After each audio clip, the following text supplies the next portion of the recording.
Okay students, ਅਸੀਂ 10th class term 2 final exam वास्ते very very important question solve करांगे। शुरू करते हैं आप पहले सवाल तो। राइट, फर्स्ट क्वेश्चन इज दो घाती समीकरण विच के ਦਾ ਆਇਆ ਮੁੱਲ ਪਤਾ ਕਰੋ ਕਿ ਇਸ ਦੇ ਮੂਲ ਬਰਾਬਰ ਹੋਣ। फाइंड द वैल्यू ऑफ के for which the quadratic equation has two equal roots। देखो इक्वल रूट्स मीनस सानू पता कि ਜਿਹਦੇ ਵਿੱਚ ਡਿਸਕ੍ਰਿਮੀਨੈਂਟ ਕਿੰਨਾ ਸਾਡੇ ਕੋਲ 0 ਹੁੰਦਾ ਵਾ। ਰਾਈਟ, ਪਹਿਲਾਂ ਇਸ ਇਕੁਏਸ਼ਨ ਨੂੰ ਸਾਨੂੰ ਠੀਕ ਕਰਨਾ ਪੈਣਾ ਵਾ। It is not in the proper quadratic form. ਕੀ ਕਰਾਂਗੇ ਆਪਾਂ ਇਹਨੂੰ, ਜਿੱਦਾਂ ਕਦੇ ਮਲਟੀਪਲਾਈ ਕਰਦੇ ਆਪਾਂ ਇਹਨੂੰ ਪਹਿਲਾਂ। ਇਹ ਬਣ ਜੂ ਸਾਡੇ ਕੋਲ KX ਸਕੁਏਅਰ। ਮਲਟੀਪਲਾਈ ਕਰਤਾ ਆਪਾਂ ਇਹਨੂੰ ਨਾ ਕਰਦਾ ਕਿੰਨਾ ਹੈ -2KX + 6 = 0। ਹੁਣ ਇਹਦੇ ਵਿੱਚ A ਕੀ ਆ, A ਸਾਡੇ ਕੋਲ ਆ A ਹੋ ਗਿਆ, that is K, and B ਕਿੰਨਾ B -2K, ਐਂਡ C ਕਿੰਨਾ ਆ 6। ਮਤਲਬ X ਨੂੰ ਛੱਡ ਦੋਗਾ, ਬਾਕੀ ਸਾਰਾ ਕੀ A B and C ਆਪਾਂ ਲਿਖ ਲਿਆ। ਹੁਣ discriminant is equal to 0 means B² - 4AC = 0 ਹੋ ਗਿਆ। B² - 4AC = 0। राइट, B कितना B -2K, this one. A कितना वा, दैट इज K। C कितना साढ़े कोल 6। ਹੁਣ -2K ਦਾ ਸਕੁਏਅਰ ਬਣ ਗਿਆ ਸਾਡੇ ਕੋਲ 4K ਸਕੁਏਅਰ। ਇਹ ਬਣ ਗਿਆ 24K = 0। ਹੁਣ ਦੇਖੋ ਇਹਦੇ 'ਚ ਕਾਮਨ ਕੀ ਆ ਰਿਹਾ, ਕਾਮਨ ਕੀ ਆ ਰਿਹਾ ਸਾਡੇ ਕੋਲ 4K ਕਾਮਨ ਕੱਢ ਲਿਆ ਆਪਾਂ, ਅਤੇ ਇੱਥੇ K ਮਾਈਨਸ ਕਿੰਨਾ ਹੈ ਨਾ 6 = 0, ਜਾਂ ਤਾਂ 4K = 0 ਹੋਊਗਾ, ਜਾਂ ਫਿਰ K - 6 = 0। K ਕਿੰਨਾ ਹੈ 0 ਬਟਾ ਕਿੰਨਾ ਹੈ 4 ਆ ਗਿਆ, 0 4 is 0 and K = 6। ਇਹ ਸਾਡਾ ਆਨਸਰ ਆ ਗਿਆ, K = 0 and K = 6। Right, clear ਹੈ। ਨਾਓ ਕੁਐਸਚਨ ਨੰਬਰ ਸਾਡੇ ਕੋਲ ਹੈਗਾ ਸੈਕਿੰਡ ਕੁਐਸਚਨ ਇਜ਼, ਆਪਾਂ ਸੈਕਿੰਡ ਕੁਐਸਚਨ ਸੋਲਵ ਕਰਾਂਗੇ। It is also very easy question. AP 3 8 13 18 ਦਾ ਕਿੰਨਾ ਪਰ ਸਾਡੇ ਕੋਲ 78 ਹੈ। ਵਿਚ ਟਰਮ ਆਫ AP 3 8 13 18 is 78। ਦਿਸ ਮੀਨ ਇਹ ਸਾਡੇ ਕੋਲ ਹੈਗਾ, this is AN, this is first term, and ਇਹਨੂੰ ਮਾਈਨਸ ਕਰ ਲਓ ਕੀ ਹੈ ਸਾਡੇ ਕੋਲ ਆ ਗਿਆ D ਆਣਾ। A is 3, difference common difference D is 8 - 3 कितना आ गया 5 आ गया। AN is equal to 78। ਅਸੀਂ N पता करना, formula AN is A plus N - 1 into D। A कितना है, A that is 3, D is 5। ਹੁਣ 3 ਇੱਧਰ ਭੇਜ ਦਿੰਦੇ ਆਪਾਂ, 3 ਇੱਧਰ ਭੇਜ ਦਿਓ। ਰਾਈਟ, ਇਹ ਬਣ ਗਿਆ 78 - 3। ਇਹਨੂੰ ਮਾਈਨਸ ਕਰ ਲਓ, ਕਿੰਨਾ ਆਇਆ 78 - 3 ਦੈਟ ਇਜ਼ 75। ਫਿਰ ਕਰਨਾ 5 ਨੂੰ 5 ਡਿਵਾਈਡ 'ਚ ਆਣਾ ਸਾਡੇ ਕੋਲ,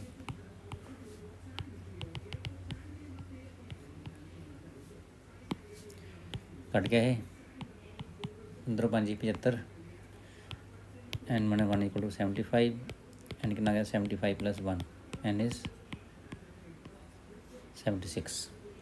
So this is the question number second.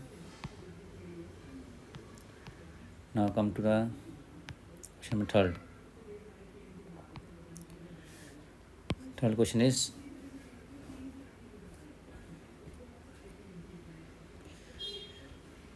Third question है साढ़े कोल कि ABC एक समदोभुजी त्रिभुज है, ठीक है।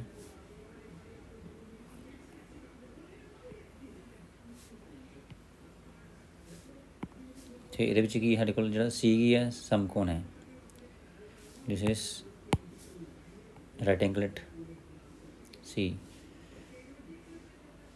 ਆਪਾਂ ਸਿੱਧ ਕਰਨਾ AB square equal to AC square.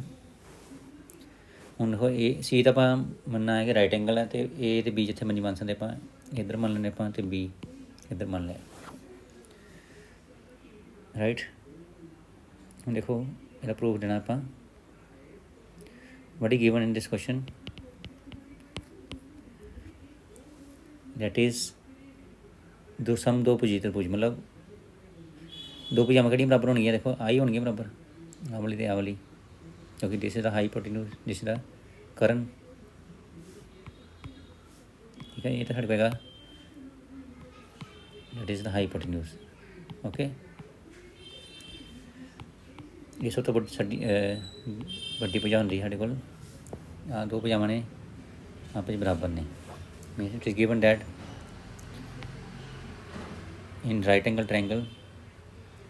in right angle triangle AC equal to BC। Punjabi लिख लो, ਦਿੱਤਾ ਹੈ ਸਮਕੋਣੀ त्रिभुज ਵਿੱਚ AC बराबर है BC। टू प्रूव ये आप सिद्ध करना है, आप सिद्ध करना है कि AB square equal to AC square. Very easy. ਹੁਣ देखो ਆਪਾਂ ਗੱਲ ਕਰਾਂਗੇ मेरा प्रूफ सबूत। ट्रायंगल ABC ਵਿੱਚ ਦੇਖੋ ਇਹ ਇੱਕ ਟਰਾਇੰਗਲ ਕਿਹੜੀ ਹੈ, ਰਾਈਟ ਐਂਗਲ ਟਰਾਇੰਗਲ ਹੈ, ਸਮਕੋਣੀ ਤ੍ਰਿਭੁਜ ਹੈ। ਆਪਾਂ ਇੱਥੇ ਅਪਲਾਈ ਕਰਦੇ ਹਾਂ ਬਾਏ ਪਾਇਥਾਗੋਰਸ ਥਿਊਰਮ, ਮਤਲਬ ਪਾਇਥਾਗੋਰਸ ਥਿਊਰਮ ਦੇ ਅਨੁਸਾਰ ਕੀ ਲਿਖਾਂਗੇ ਆਪਾਂ, ਹਾਈਪੋਟੇਨਿਊਜ਼ square is equal to base square plus क्या ना perpendicular square। this is the hypotenuse, this is the base and this is the perpendicular। hypotenuse is AB square, ठीक है, and base is AC square and perpendicular is BC square. AB square ਤਾਂ ਸਾਨੂੰ ਚਾਹੀਦਾ ਵਾ, ਇਹਨੂੰ ਆਪਾਂ ਇਹਦੀ ਲਿਖ ਲੈਂਦੇ ਆਪਾਂ। ਸਾਨੂੰ ਚਾਹੀਦਾ ਸਿੱਧ ਕਰਨਾ AC ਸਕੁਅਰ ਚਾਹੀਦਾ, ਸਾਨੂੰ AC ਸਕੁਅਰ ਵੀ ਚਾਹੀਦਾ, ਇਹਨੂੰ ਵੀ ਇਹਦੀ ਲਿਖ ਲਓ। ਨੋਟ ਕਰੋ ਸਾਨੂੰ BC ਸਕੁਅਰ ਨਹੀਂ ਚਾਹੀਦਾ। ਇਹਦਾ ਮਤਲਬ ਆਪਾਂ ਇਹਨੂੰ ਰਿਪਲੇਸ ਕਰਾਂਗੇ, ਇਹਦੀ ਥਾਂ 'ਤੇ ਕੋਈ ਹੋਰ ਵੈਲਿਊ ਭਰਾਂਗੇ ਜੋ ਸਾਨੂੰ ਗਿਵਨ ਹੋਵੇ। ਦੇਖੋ ਨੋਟ ਕਰੋ ਕਿ AC ਬਰਾਬਰ ਹੈ BC, ਮਤਲਬ BC ਨੂੰ ਰਿਪਲੇਸ ਕਰਾਂਗੇ ਕਿਹਦੇ ਨਾਲ, AC ਨਾਲ। BC ਨੂੰ ਹਟਾ ਕੇ AC ਲਿਖ ਦਾਂਗੇ ਆਪਾਂ, ਲਿਖਤਾ AC। ਕਿਉਂ, ਵੀ ਸਾਨੂੰ ਇਹਦਾ ਰੀਜ਼ਨ ਵੀ ਸਾਡੇ ਚਾਹੀਦਾ ਵਾ, ਕਿਉਂਕਿ AC ਬਰਾਬਰ ਹੈ BC। AB ਸਕੁਅਰ ਇਕੁਅਲ ਨਾ ਹੈ ਸਾਡੇ ਕੋਲ ਅਗਰ ਇਹਨੂੰ ਪਲੱਸ ਕਰ ਲਓ, ਕਿੰਨਾ ਹੈ 2AC ਸਕੁਅਰ। ਜੋ ਸਾਨੂੰ ਚਾਹੀਦਾ ਉਹ ਬਣ ਗਿਆ, ਨੋਟ ਕਰੋ। ਇਹੀ ਬਣਾਉਣਾ ਸੀ ਆਪਾਂ, AB square equal to 2AC square, hence proved, ਠੀਕ ਹੈ। ਥਰਡ ਸਮ ਵੀ ਹੋ ਗਿਆ ਸਾਡੇ ਕੋਲ। ਗੱਲ ਕਰਾਂਗੇ ਆਪਾਂ ਸਮ ਨੰਬਰ 4 ਦੀ। भाग ए आप कर रहे हैं। Okay, very very important question for the final exam. Next is साढ़े को फोर्थ क्वेश्चन देखो। फोर्थ क्वेश्चन, ਅਰਧਵਿਆਸ 4.2 ਸੈਂਟੀਮੀਟਰ ਵਾਲੇ ਇੱਕ ਧਾਤੂ ਦੇ ਗੋਲੇ ਨੂੰ ਪਿਘਲਾ ਕੇ 6 ਸੈਂਟੀਮੀਟਰ ਅਰਧਵਿਆਸ ਵਾਲੇ ਇੱਕ ਵੇਲਣ ਦੇ ਰੂਪ ਵਿੱਚ ਢਾਲਿਆ ਗਿਆ ਹੈ। ਇਹ ਸੋਲਿਡ ਸਫੇਅਰ ਆਫ ਰੇਡੀਅਸ, ਸਾਡੇ ਕੋਲ ਇੱਕ ਸਫੇਅਰ ਹੈਗਾ ਵਾ, ਰਾਈਟ। ਇਹਨੂੰ ਆਪਾਂ ਇਹ ਗੋਲਾ ਸਾਡੇ ਹੈਗਾ, ਠੀਕ ਹੈ। ਇਹਦਾ ਮਤਲਬ ਬੋਲ ਲਾ ਲਓ, ਉਹਨੂੰ ਬਣਾਇਆ ਆਪਾਂ ਇੱਕ ਵੇਲਣ।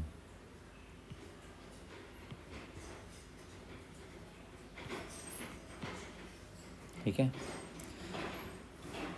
ਇਹਦਾ ਅਰਧਵਿਆਸ ਕਿੰਨਾ ਵਾ? ਅਰਧਵਿਆਸ ਹੈਗਾ ਸਾਡੇ ਕੋਲ 4.2, ਠੀਕ ਹੈ, ਨਵਾਂ 4.2 ਅਤੇ ਪਿਘਲਾ ਕੇ 6 ਸੈਂਟੀਮੀਟਰ ਅਰਧਵਿਆਸ ਵਾਲੇ, ਇਹਦਾ ਅਰਧਵਿਆਸ ਕਿੰਨਾ ਵਾ ਸਾਡੇ ਕੋਲ 6 ਸੈਂਟੀਮੀਟਰ। ਵੇਲਣ ਦੀ ਉਚਾਈ ਪਤਾ ਕਰੋ। ਹਾਈਟ ਆਫ ਸਿਲੰਡਰ ਆਪਾਂ ਇਹਦੀ ਹਾਈਟ ਪਤਾ ਕਰਨੀ ਆ, ਇਹ ਐਚ ਹੋ ਗਈ ਸਾਡੇ ਕੋਲ, ਆਹ ਪਤਾ ਕਰਨੀ ਆਪਾਂ। ਸਾਨੂੰ ਆਰ ਪਤਾ ਵਾ 6 ਹੈ, ਐਚ ਅਸੀਂ ਪਤਾ ਕਰਨਾ ਵਾ, ਅਤੇ ਇਹਦਾ ਰੇਡੀਅਸ ਆਪਾਂ ਮੰਨ ਲੈਂਦੇ ਆਪਾਂ ਕੈਪੀਟਲ ਆਰ, ਠੀਕ ਹੈ। ਹੁਣ ਇਹਨੂੰ ਪਿਘਲਾ ਕੇ ਆਹ ਬਣਾਇਆ ਗਿਆ, ਠੀਕ ਹੈ। ਇਹਦਾ ਮਤਲਬ ਇਹਨਾਂ ਦਾ ਦੋਨਾਂ ਦਾ ਕੀ ਸੇਮ ਹੋਗਾ, ਏਰੀਆ ਜਾਂ ਫਿਰ ਆਇਤਨ। ਇਹਦਾ ਨਾ ਦੋਵਾਂ ਦਾ ਆਇਤਨ ਸੇਮ ਹੋਏਗਾ, ਠੀਕ ਹੈ। ਇਹਦਾ ਮਤਲਬ volume is same, volume of the ਬੋਲ is 4/3 pi r cube, and volume of cylinder is pi r square h, ਠੀਕ ਹੈ। ਅਸੀਂ ਵੈਲਿਊ ਭਰਾਂਗੇ ਆਪਾਂ। ਪਹਿਲਾਂ ਜਿਹੜੀ ਕਟਿੰਗ ਹੁੰਦੀ ਹੈ, ਕਟਿੰਗ ਕਰ ਲਓ ਪਹਿਲਾਂ, ਪਾਈ ਨਾ ਪਾਈ ਕੱਟ ਗਿਆ। ਆਰ ਦਾ ਮੁੱਲ ਕਿੰਨਾ ਸਾਡੇ ਕੋਲ, ਦੈਟ ਇਜ਼ 4.2, ਮਤਲਬ 4 ਲਿਖਾਂਗੇ, 3 ਵਾਰੀ ਲਿਖਾਂਗੇ ਆਪਾਂ ਕਿਉਂਕਿ ਪਾਵਰ ਇਜ਼ 3, ਓਕੇ। 4.2 ਮਤਲਬ 42/10। ਪੁਆਇੰਟ ਹਟਾਤਾ ਨਾਲ ਹੀ ਆਪਾਂ, ਇੱਧਰ ਕਿੰਨਾ ਸਾਡੇ ਕੋਲ ਆ ਆਰ ਇਜ਼ 6। ਇਹਨੂੰ 2 ਵਾਰ ਲਿਖਾਂਗੇ ਕਿਉਂਕਿ ਪਾਵਰ ਇਜ਼ 2। ਐਚ ਆਪਾਂ ਪਤਾ ਕਰਨਾ ਵਾ, ਰਾਈਟ। ਹੁਣ ਆਪਾਂ ਇੱਦਾਂ ਕਰਦੇ ਹਾਂ, ਕਟਿੰਗ ਕਰ ਲੈਂਦੇ। ਇਹ ਹੈਗਾ 14 ਆ ਗਿਆ, ਠੀਕ ਹੈ। 4 × 14, ਜੋ 10 ਆਪਾਂ ਖਰਾਬ ਨਹੀਂ ਕਰਨਾ। 10 ਨਾ ਆਪਾਂ it will be use for decimal, ਠੀਕ ਹੈ। 10 ਨਾਲ ਕਟਿੰਗ ਨਾ ਕਰਿਓ, ਕਰ ਸਕਦੇ, ਲੇਕਿਨ ਕੁਐਸਚਨ ਬਿਕਮ ਡਿਫਿਕਲਟ। 4 × 14, 42 × 42, 10 × 10 × 10। ਦੋਵੇਂ ਇੱਧਰ ਭੇਜ ਦਿਓ, ਠੀਕ ਹੈ। ਮਤਲਬ ਮਲਟੀਪਲਾਈ ਚਾਹ ਡਿਨੋਮੀਨੇਟਰ 'ਚ ਆ ਜਾਏਗੇ ਸਾਡੇ ਕੋਲ ਇਹ 6 × 6। ਇੱਧਰ ਆ ਗਿਆ ਸਿਰਫ ਐਚ, ਓਕੇ। ਹੁਣ ਆਪਾਂ ਕਟਿੰਗ ਕਰ ਲੈਂਦੇ। ਕਟਿੰਗ ਕਰਾਂਗੇ ਆਪਾਂ, ਇਹ 7 ਚਲਾ ਗਿਆ। ਦੇਖੋ ਹੁਣ ਇੱਥੇ ਬਣ ਗਿਆ 56, ਠੀਕ ਹੈ।